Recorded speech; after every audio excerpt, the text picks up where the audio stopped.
ETF index mutual funds నేర్చుకుని stock మార్కెట్లో రాణించాలనుకుంటున్నారా? వెంటనే ఈ నెంబర్కి కాల్ చేయండి. నమస్తే రమగారు. నమస్తే జయ. ఏదైనా ఒక మంచి కథ చెప్తారా?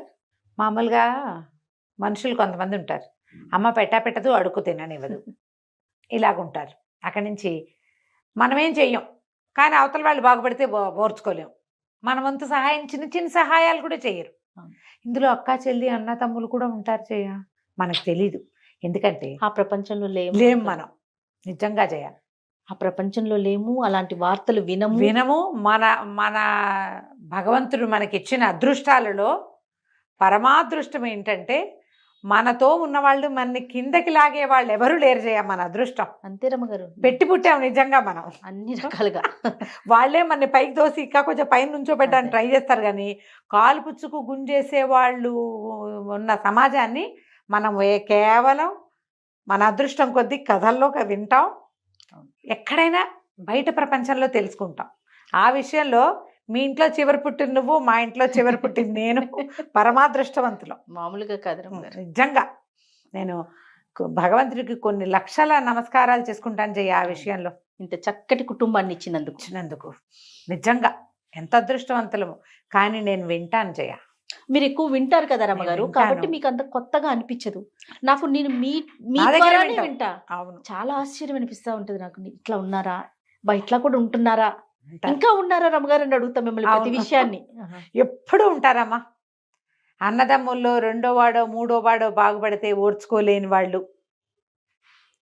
అక్క చెల్లెళ్లలో ఒకదానికి అద్భుతమైన సంబంధం వస్తే కాల్చుకు తినేసేవాళ్ళు, లేదా తనకే అద్భుతమైన సంబంధం వస్తే చెల్లెలకి అలాంటిది రాకూడదని భావించేవాళ్ళు. నేనే బాగుండాలి కానీ మా పుట్టిల్లు బాగుండకూడదు, వాళ్ళ సంగతి నాకు అక్కర్లేదు అనుకునేవాళ్ళు. ఇది చూసాను రమ్మగారు. చూసావా? ఇది చూసాను. నేనే బాగుండాలి, వాళ్ళు ఏమన్నా అయిపోయి అన్నదమ్ములు ఏమన్నా ఇప్పుడు రోడ్డుని కొట్టుకుపోయినాయి. మట్టి కొట్టుకుపోయినా వీళ్ళకి ఓకే, అంతే. తనకు మాత్రం అన్ని జరిగిపోవాలి. కొన్ని ఇలా ఉంటాయి. ఆస్తుల పంపకాలప్పుడు, అవునండి, ఆస్తి పంపకాలప్పుడు అన్నదమ్ముడికి ఏమీ లేకపోయినా సరే, ఇందులో నేను ఇక్కడ పుట్టలేదా, నాకు హక్కు హక్కు హక్కు అని తనకు అన్నీ ఉన్నా లాగేసుకునే దౌర్భాగ్యులు, అన్నదమ్ముల్ని రకరకాల ఇబ్బందుల్లోకి నెట్టే ఆడపిల్లలు. రమగారు, మరి ఆ చట్టం తీసుకురావటం, కోర్టు విషయాలు మనం మాట్లాడుకోకూడదు. సుప్రీంకోర్టు ఏ సందర్భంలో చెప్పిందో ఆడపిల్లలకు కూడా ఆస్తి ఇవ్వాలని. ఎంత మంది అన్నదమ్ముల్ని రోడ్లు చేసిన అక్క చెల్లెల్ని నేను చూసాను రమగారు. మేము కోర్టు కేసులు చూస్తున్నాము, కోర్టు కేసులు ఎంత మందిని చూస్తున్నాను. అవును, ఎప్పుడో పెళ్లి అయిపోయి అన్ని చేయించుకుని పిల్లలు కూడా పెళ్లి వయసుకు వచ్చేసి వాళ్ళకు కూడా పెళ్లి చేస్తావు, కానీ నీ పుట్టింటోళ్ళు నీకు మళ్ళీ తల్లిదండ్రులు ఉండరు, తమ్ముళ్ళే అన్నదమ్ములే రోడ్డు నుంచోబెట్టి అక్క చెల్లెలు చాలా మంది చూస్తున్నాను. ఇప్పుడు సమాజం అంతా అలాంటి వాళ్ళే ఎక్కువ కనపడుతున్నారమ్మా. అన్నదమ్ములు ఏమైపోయినా పర్వాలేదు, నాకు అమ్మా నాన్న లేరే, పుట్టిల్లు అంటే వాళ్ళే పొద్దున చూడాల్సింది. ఇంగితం ఏముండట్లేదండి. వాళ్ళకి ఉండదు, వాళ్ళకి పిల్లలకి ఉండదు అసలు. కాదమ్మా, వీళ్ళకే లేకపోతే ఆ మొగుళ్ళకో పిల్లలకో ఎందుకు వస్తుంది? కరెక్ట్ చెప్పారు, ఉండదు కదా. ఇప్పుడు వాళ్ళకి వీళ్ళకి లేదనుకో జయ, ఆడపిల్లలకి ఇప్పుడు అలాగూ ఉంది. ఏమీ లేని ఆడపిల్లలకి చచ్చినా ఏమీ ఇవ్వకూడదు అనుకునే దౌర్భాగ్యపు అన్నయ్యలు మనకు ఒక్కతే కదా తోబుట్టువు, దీన్ని చూసుకుందాం అది లేదు అని వాళ్ళు అనుకోరు, వాళ్ళ పెళ్ళాలు అనుకోరు. అటు ఇటు కూడా జయ, నిజంగా దౌర్భాగ్యపు సమాజంలోకి వచ్చేసాం మనం. ఇది వరకు ఏళ్ల తరబడి అక్క చెల్లెల్ని వాళ్ళని చూసుకునే అన్నదమ్ముళ్ళకి మనకు తెలుసు, మన సమాజంలోనే చాలా మంది ఉన్నారు. మనకు ఓన్ ఫ్యామిలీస్ లో కూడా కనపడతారు. ఇప్పుడు అది లేదు, ఇది లేదు. నువ్వెవరో నేనెవరో, ఏ గొడవ అయినా సరే అన్నయ్యే సారీ చెప్పాలి, వీళ్ళే గొడవ మొదలు పెడతారు. ఆ వదినే సారీ చెప్పాలి, కాపురాలు చేసుకోనివ్వరు. అలాంటి వాళ్ళు ఉంటారు. ఇది కాకుండా ఇప్పుడు మళ్ళీ ఆడపిల్లలు కొత్త వాళ్ళు ఎట్లా అయ్యారు, ఏదైనా మొగుడుతో ప్రాబ్లం వచ్చిందంటే అది ఉందిగా ఆ చట్టం, ఆ నెంబర్ చెప్పడం కూడా నాకు ఇష్టం ఉండదు జయ. నిజంగా ఆ చట్టంలో పెట్టి అమెరికాలో ఎప్పుడో తన పెళ్లి కంటే ముందే పెళ్ళైపోయి అమెరికాలో ఉన్న ఆడపడుచు పేరు కూడా రాయిస్తున్న దౌర్భాగ్యులు, అలాంటి దౌర్భాగ్యపు ఆడపిల్లలు అన్ని ఉన్నాయి. సమాజంలో అన్ని రకాల సంబంధాలు సర్వనాశనం అయిపోయాయమ్మా, మానవత్వాలు పోయినాయి మనుషులు. అలాంటి ఒక కథ చెప్తాను చూడు. చెప్పండి అమ్మగారు. ఇద్దరు అక్క చెల్లి ఉండేవాళ్ళట ఒక పల్లెటూళ్ళలో, మీనాక్షి కామాక్షి. మీనాక్షికి మంచి కలిగిన సంబంధం చేశాడు తండ్రి, కొంత ఆస్తి కూడా ఇచ్చాడు. కామాక్షి పెళ్లి నాటికి అక్క చెల్లికి ఒక 9 ఏళ్ళో 8 ఏళ్ళో 10 ఏళ్ళో వారుంది. కామాక్షి పెళ్లి నాటికి కాటకం వచ్చి వీళ్ళ పొలాలన్నీ బీడు భూములు అయిపోయినాయి. ఆ అమ్మాయికి పెళ్లి చేయటమే కష్టమయ్యి తండ్రి ఏదో నిరుపేద ఒక మగపిల్లాడు ఒకడు దొరికాడు చాలే అని కామాక్షికి ఇచ్చి పెళ్లి చేసేసాడు. మీనాక్షి పెళ్లికి వచ్చింది, చూసి వెళ్ళిపోయింది అంతే. చెల్లెలకి ఏమైనా తీసి పెడదాం అనుకోవాలి. ఈ కామాక్షికి 4 5 పిల్లలు పుట్టారు. దరిద్రమైన పిల్ల, ఆ కాలంలో పిల్లల్ని ఆపుకోవటం ఉండేది కాదు. మీనాక్షి బాగా పెరిగింది సంపాదన. ఎప్పుడైనా ఆ ఊళ్ళ వైపు వచ్చినప్పుడు చెల్లెల్ని ఏమిటో ఈ దిక్కుమాల ఇంట్లో ఉన్నావు, ఇలా ఎందుకున్నావని ఏదో తిట్టేది. ఏమైనా తెచ్చి పెట్టడము, పెద్దమ్మ వస్తుంది అంటే పిల్లలకి ఏదైనా తెస్తుందని పెడుతుందని ఆ ఆశ ఏం లేదు. ఆవిడికి బలహీనంగా ఉండి ఆహారం సరిగ్గా చాలని ఆడపిల్లల్ని చూస్తే నచ్చేది కాదు.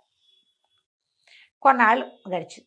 వీళ్ళు నిరుపేదలు, ఎట్లా ఆగోట్లా ఏదో చిన్నది 10 రూపాయలు తెచ్చుకుని మొగుడు పెళ్ళాం పిల్లల్ని పోషించుకునేవాళ్ళు. ఈ మీనాక్షి ఒక కూతురికి పెళ్లి కుదిరితే ఆవిడకి పనికి సహాయం కావాలి. ఆవిడ ఈ ఊళ్ళో పెళ్లి పిలుపులకు వచ్చి ఈ కామాక్షి ఇంటికి వచ్చి, ఏమే మా అమ్మాయి పెళ్లి కుదిరింది, నువ్వు రా పెళ్ళికి, నీ మొగుడిని పిల్లల్ని వెంటేసుకు రావద్దు. ఈ దౌర్భాగ్యం చూస్తే వాళ్ళంతా ఏమంటారో పెళ్లి వాళ్ళు మనకు తెలియదు. నాకు పని సహాయం కావాలి, నువ్వు రమ్మనేసరికల్లా సరే కామాక్షి సరేనంది. పిల్లలకి చెప్పి బయలుదేరితే పిల్లలు మేము వస్తాం పెళ్ళి ఎప్పుడు చూడలేదని అడిగితే వద్దు పెద్దమ్మ తన్నేస్తుంది మిమ్మల్ని అదని. చూస్తే ఉండండి, ఏమైనా పెళ్ళికి పప్పలు ఉంటారు, బోల్డ్ రకాలు తినుబండారాలు ఏమైనా పట్టుకొస్తాను, 4 రోజులు ఉండి వస్తాను అని మొగుడికి పిల్లల్ని అప్పచెప్పి ఈ కామాక్షి వాళ్ళ ఇంటికి వెళ్ళి, అది పక్క ఊరు అనమాట. మధ్యలో కొంత అడవి ప్రాంతం ఉంది. ఎవరో కొంతమంది జనాలు వెళ్తుంటే వాళ్ళతో పాటు ఈ కామాక్షి బయలుదేరి మీనాక్షి వాళ్ళ ఊరు వెళ్ళింది. రాగానే అక్క ఇవి మైకి ఇల్లప్పచెప్పింది. గిన్నెలు దోమటాలు, సామాన్లు సర్దటాలు, వాకిళ్ళు లోడవటాలు, తినుబండారాలు, వంట వాళ్ళు తినుబండారాలు చేస్తుంటే అవన్నీ చక్కగా సర్దటాలు, పనులన్నీ చేయించింది. పెళ్లి వాళ్ళకి ఎవ్వరికి ఈ అమ్మాయిని చెల్లెలుగా పరిచయం చేయలే. పనిచేసే అమ్మాయి బోడంతమంది పని వాళ్ళు ఉన్నారు. ఇది ఇంట్లో మనిషి కాబట్టి అక్కయ్య వస్తువు కాబట్టి కొంచెం జాగ్రత్తగా చేస్తుంది. కాస్త ఏమైనా పని వాళ్ళని కేకలిస్తే లేచకపోతారు. చెల్లెలు ఎక్కడికి వెళ్తుంది, దీన్ని ఎన్ని తిట్లు తిట్టినా ఇది ఇక్కడే పడి ఉంటుంది. 4 రోజులు గడిచినాయి. మొదటి రోజు చేసినవి మిగిలినాయి, 2వ రోజు చేసినవి మిగిలినాయి, 3వ రోజువి మిగిలినాయి. 4వ రోజు ఆ మిగిలిపోయిన తినుబండారాలన్నీ ఓ పళ్ళెంలో ఒక మూట కట్టుకుని, అక్కయ్య పెళ్లి హడావిడంతా అయిపోయింది కదే, పిల్లల్ని చూసొస్తూ 4 రోజులైంది వదిలిపెట్టి ఇంటికి వెళ్తానంటే ఆ మూటలో ఏమున్నాయే అని అడిగింది మీనాక్షి.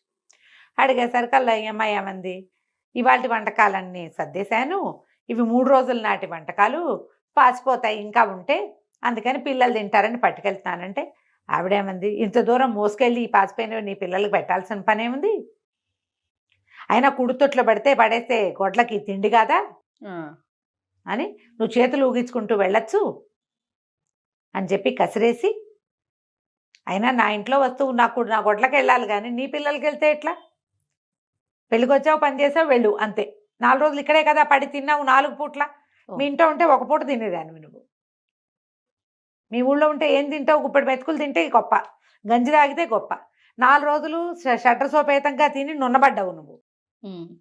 పోయి ఆ సంచిలో ఉన్నవన్నీ కుడితొట్లో పోయని బలవంతంగా అక్క ఏం చేసింది, 2 తిట్లు తిట్టి ఒక తోపు దోసి ఆ మూటలో ఉన్నవన్నీ కుడితొట్లో పోయించేసింది.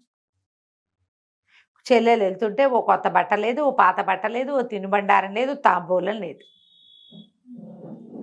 బయలుదేరి తీసేసింది. నేను పెళ్లి వాళ్ళ ఇంటికి వెళ్ళాలి, నువ్వు బయలుదేరు అని చెప్పి తను పెళ్లి వాళ్ళ ఇంటికి బండిలో వెళ్తూ కూడా ఊరు చివర పెండ వదిలిపెట్టచ్చు కదా, వదిలిపెట్టచ్చు చెల్లెని నడిచిపోమని, దానికి బండి ఏం అలవాటు, వదిలేసింది. ఈ మీనాక్షి కామాక్షికి పిచ్చి దుఃఖం వచ్చింది. 4 రోజులు ఇక్కడ ఉన్నా కదా, తింటుంటే అన్నం కూడా పోలా నోట్లోకి, అయ్యో పిల్లలకి ఏం పెట్టలేదే, ఏం తింటున్నారు అని బెంగొచ్చింది. నానా చాకరీ చేశారు. 4 పిండి వంటలు పిల్లలకి పట్టుకెళ్ళని ఇవ్వకూడదు. ఈ పని ఎవరింట్లోనో ఏ పెద్దవాళ్ళ ఇంట్లోనో చేస్తే వాళ్ళు ఇవ్వరు. 4 రూపాయలు చేతిలో పెట్టి 4 తినుబండారాలు ఇచ్చి ఏదైనా ఒక కొత్త గుడ్డ ఇచ్చి ముత్తైదువని బొట్టైనా పెట్టేవాళ్ళు. ఇది ఏమీ చేయలేదే నా బతుకు, దౌర్భాగ్యం బతుకు, దిక్మాల బతుకు చాలించి చేయాలి, నా వల్ల కాదు ఈ బతుకు బతకటం. ఈ నిరుపేద బతుకు బతకపోతే ఏమైంది, 4 పిల్లలు నాకు లోటు లేకుండా అని కళ్ళలో నీళ్లు గారుస్తూ నడిచెళ్తుంటే కాళ్ళ కింద ఏదో పడి, తీరా చూస్తే అది ఇంతలా ఇంత పొడుగున్న పాము. అమ్మాయి బాగా వంగి చూస్తే చచ్చిపోయిన పాము. ఏం చేసింది, ఈ పాముని పట్టుకెళ్ళి వండి పెట్టేస్తే పిల్లలు కూడా చచ్చిపోతారు నాతో పాటే అని చెప్పి ఆ పావుని అక్కడ ఏదో కొంచెం పదునుగా చెట్ల కొమ్మలు ఏవో వస్తాయి, కొంచెం ఇంత కోసుగా ఉన్నది కనపడితే తలా తోక తరిగేసి దాన్ని చేత్తో పుచ్చుకెళ్ళింది. ఈ సంచిలో అది పడేసుకెళ్ళింది. ముక్కలు ముక్కలుగా కట్ చేసేసింది పావుని. ముక్కలు సంచిలో పట్టుకెళ్ళి పడేసి ఇంటికి తీసుకుపోయింది. పిల్లలందరూ వచ్చారు. అమ్మ అమ్మ ఏం తెచ్చావే అంటే పెద్దమ్మ చేప ముక్కలు ఇచ్చింది, పులుసు వండి పెడతాను అంటే మొగుడు బియ్యం ఉన్నాయి అన్నం వండుతాను అన్నాడు.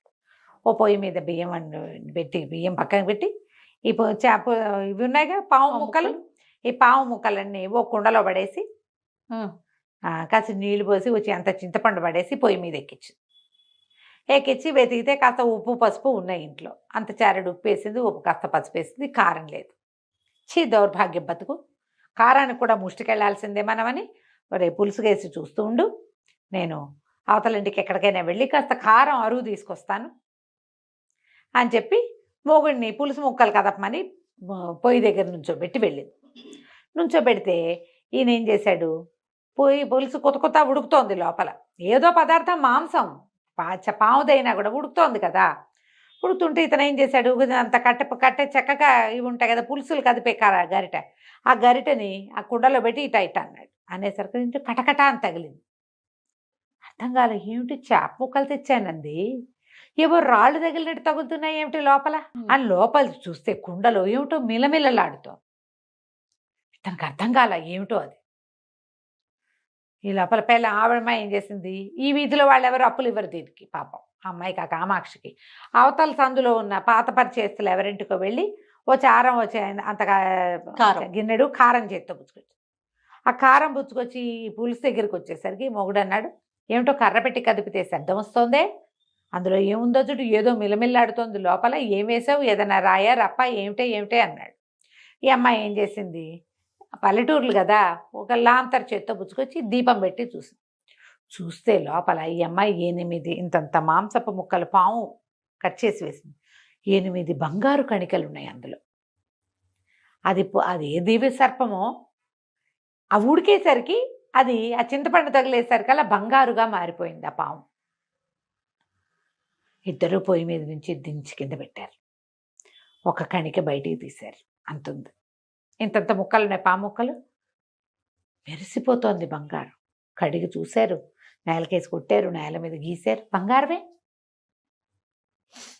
దేవుడు మన ఇట్ట కరుణించాడు. చచ్చిపోదాం అనుకున్నాను నేను. చెప్పింది మొగుడికి పాము ముక్కలు చేసి పట్టుకొచ్చా, చేప అని చెప్పా పిల్లలకి, ఇది ఎట్టా అయింది, దేవుడు కరుణించాడు మనని. ఆ బంగారు కణికని తీసుకుపోయి బంగారపు కొట్లో అమ్ముకున్నారు. మేలిం బంగారం 24 క్యారెట్లు, ఒక్క ముక్క బోల్డ్ డబ్బు వచ్చింది. సరే ఏం చేశారు, ఇల్లుంది వాళ్ళకు ఒక పాతది, ఇంట్లో సామాన్లు తెచ్చేశారు, ఓ 2 బస్తాలు బియ్యం వేసుకున్నారు, కాస్త కందిపప్పు వేసుకున్నారు, సామాన్లు కొనుక్కొచ్చేసారు. పక్కిళ్ళ వాళ్ళు అనుకున్నారు, ఏమిటి సడన్గా వీళ్ళ ఇంటికి కళ్ళొచ్చింది, ఇంట్లో నుంచి పులుసు కూర వాసన వస్తున్నాయి. సాయంకాలం మర్నాడు వెళ్ళి పొద్దున్నే ఆ కుండపాలంగా మూత పెట్టి పక్క పెట్టేశారు. పిల్లలకి బట్టలు కొనుక్కొచ్చుకుంది, తను మంచి 4 చీరలు తెచ్చుకుంది. చుట్టుపక్కల వాళ్ళందరూ ఏమనుకున్నారు, అక్కయ్య కూతురు పెళ్ళికి వెళ్ళింది, అక్క ఏదో దీనికి సహాయం చేసింది, అందుకని వీళ్ళకి వడ్లు వచ్చినాయి, బియ్యం వచ్చినాయి, పప్పులు ఉప్పులు వచ్చినాయి, పిల్లలకి బట్టలు వచ్చినాయి, ఇల్లు వాకిలి శుభ్రంగా ఉన్నాయి. నీకు ఆహారం కడుపు నిండా వెళ్ళిందంటే ఇల్లు ఆటోమేటిక్గా కళ వచ్చేస్తుంది. అంతేగా, అన్నమే కదా ఇంటికి కళ. 2, 3, 4 రోజులు గడిచినాయి. ఊళ్ళో వాళ్ళు ఒకళ్ళుగా చెప్పుకోవటం మొదలుపెట్టారు. కామాక్షికి కలిసి వచ్చింది, వాళ్ళకి ఏదో డబ్బు సహాయం చేసింది. వీళ్ళు ఏం చేశారు, వారం గడిచేసరికల్లా ఇంటికి సున్నం వేసుకుందామని సున్నాలు వేసుకోవటం మొదలుపెట్టారు. డబ్బులున్నాయి మరి వాళ్ళ దగ్గర. ఎప్పుడైతే ఇంటికి సున్నం వేసిందో, ఈ ఊళ్ళో బండి వేసుకుని వెళ్ళిన ఒక పెద్ద మనిషి ఎవరో మీనాక్షికి చెప్పాడు, మీ చెల్లెలు ఇంటికి సున్నాలు వేసుకుంటుంది, నువ్వేదో ధన సహాయం చేశావు. ఆనంగానే లబలబలాడిపోయింది మీనాక్షి, నేను పావలా ఇవ్వలా, ఇది ఎట్టా వేసుకుంటోంది అంటే మా ఇంట్లో నుంచి ఏదో కొట్టేసింది అనమాట. ఇల్లంతా వెతుక్కుంది, ఏమీ కనపడలా, అన్ని వస్తువులు మన దగ్గరే ఉన్నాయి, కానీ చెల్లెలకు కలిసి వచ్చింది అంటే అది నాదే. ఆ ఊరెళ్ళి వారం తిరగానే ఆ ఊరెళ్ళి అక్కడున్న న్యాయాధికారికి ఫిర్యాదు చేసింది, మా చెల్లెలు సడన్గా బాగుపడింది, నేనేం సహాయం చేయలేదు, మా ఇంట్లో నుంచి ఏదో కొట్టేసింది, ఏం కొట్టేసిందో కూడా మాకు అజరాకుండా చేసింది, దానికి అష్ట తెలివులు ఉన్నాయి, ఇన్నాళ్ళు నంగిలా ఉంది, ముంగుమొహం వేసుకుని ఉండేది, ఏదో కొట్టేసింది, నాకు న్యాయం చేయండి, నాకు కొట్టేసిన వస్తువు నాకు ఇప్పించాలి అని. ఇల్లంతా వెతికినా ఏం కొట్టేసిందో తెలియలా. సరే, న్యాయాధికారి వీళ్ళింటికి సమన్లు పంపించాడు. మొగుడు పెళ్ళాం ఇద్దరు వెళ్ళారు. వెళ్ళేసరికి ఆయన అడిగాడు, ఏమమ్మాయి నీకు ఎట్ట కలిసి వచ్చింది? మీ అక్క నేనేమి ఇవ్వలేదంటుంది. అంటే ఈ అమ్మాయి ఏం చేసింది? అయ్యా నేనేం చేయనండి, మా అక్కయ్య నాకేమి ఇవ్వలేదు, నన్ను ఇట్లా చేసింది, ముత్తైదు బిడ్డనండి, నాకు మొహాన్ని బొట్టైనా పెట్టలేదు, తిరిగి వస్తుంటే ఒక పెద్ద పాము కనపడింది, దాన్ని ముక్కలు చేసా, పొయ్యి మీద పెట్టా, బంగారం అయింది అనేసరికల్లా ఆవిడ ఒప్పుకోలే, ఇది అబద్ధాలు చెప్తోంది, సాక్ష్యం చూపించమనండి అనగానే ఈ అమ్మాయి ఏం చేసింది? కుండ మూలు పెట్టి దాచుకున్నారుగా పులుసు, మా పావు ముక్కలు ఉన్నది, కుండ తీసుకొచ్చి న్యాయాధికారికి చూపించేసరికల్లా ఆ కుండని ఎదురుగుండా పెట్టి న్యాయాధికారి అంటే, అమ్మ నీదైతే కుండలో చేయబెట్టి నీ వస్తువు నువ్వు తీసుకో, నా బంగారమే తెచ్చి అది కరగేసి పామని అబద్ధం చెప్తోంది అంటుంది అక్క. కుండలో చేపెట్టేసరికల్లా బుస్సుమని లేచింది పాము లోపల నుంచి. బుస్సుమంది, చచ్చిపోయారు జనాలు. దానికి తలాతోక లేవు. అదే కదా కామాక్షి చెప్తోంది, తలాతోక కత్తిరించి తెచ్చానండి. మామూలు బుసకొట్ల హడిలిపోయి వెనక్కి పడిపోయింది. ఈయన న్యాయాధికారికి అర్థం కాల. అమ్మాయి కామాక్షి నువ్వు తీసుకోమ్మా, అందులో నుంచి ఏం వస్తువు ఉందో, నువ్వు బంగారు కణికని కరగబెట్టానన్నావు కదా అంటే, ఆ కామాక్షి దానికి ఏం భయం, ఆల్రెడీ తీసిందిగా, చేయబెట్టి బంగారు కణిక బయటికి తీసి దీనికి వచ్చింది, దానికి రాల. అది న్యాయాధికారి నాడు ఇందులో నీదేం లేదు, నువ్వు వెళ్ళిపో, ఈరోజు ఇంకోసారి ఇట్లాంటివి చేస్తే మర్యాదగా ఉండదు, వెళ్ళిపోమన్నారు. ఊళ్ళో వాళ్ళంతా కామాక్షిని మెచ్చుకున్నారు. ఇప్పుడు అక్క దగ్గర తనకి రూపాయి ముట్టకపోతే, తనకు ఒక్క తిండి వంట కూడా రాకపోతే, ఇంకోతైతే ఏదైనా తీసుకొచ్చేసాను అక్కయ్య ఇంటి నుంచి. అది చచ్చిపోదాం అనుకున్నందుకు భగవంతుడు ఈ అమ్మాయికి మేలు చేశాడు, అంతేగా. అంతే, అందరు చెప్పుకున్నారు, అది పిశాచం, అక్క కాదు అది, కనీసం పిండి వంట కూడా. ఈ కథ అంతా బయటకు వచ్చేసింది, నేనేమి ఇవ్వలేదండి అక్క, నా చేత్తో నేనేమి ఇవ్వలేదని అందరి ముందు అవి ఒప్పుకుంది. ఇప్పుడు కామాక్షి మా అక్కయ్య నాకేం పెట్టలేదంటే, ఏదో పెట్టే ఉంటుంది, ఊరికే 10 స్వీట్లైనా ఇవ్వకుండా ఎందుకుంటారమ్మా, మరీ విడ్డూరంగా చెప్తుంది అనుకుంటాం. అవును, నేనేమి ఇవ్వలేదు అని అవతల వాళ్ళే ఓపెన్గా చెప్పినప్పుడు ఇక తెలిసిపోయిందిగా. ఇక ఏనాడు మీనాక్షి ఈ ఊళ్ళోకి రాలా. కామాక్షి మాత్రం శుభ్రంగా తమకి భగవంతుడు అనుగ్రహించిన ఆ బంగారాన్ని నమ్ముకుని పిల్లల్ని వృద్ధిలోకి తెచ్చుకుంది, వ్యాపారం పెట్టుకున్నారు, హాయిగా వాళ్ళ జీవితాలు వెళ్ళిపోయినాయి. కథ కంచికి మనం ఇంటి. ఎంత బాగుందో రమ్మ గారు. నమస్తే. నమస్తే చే.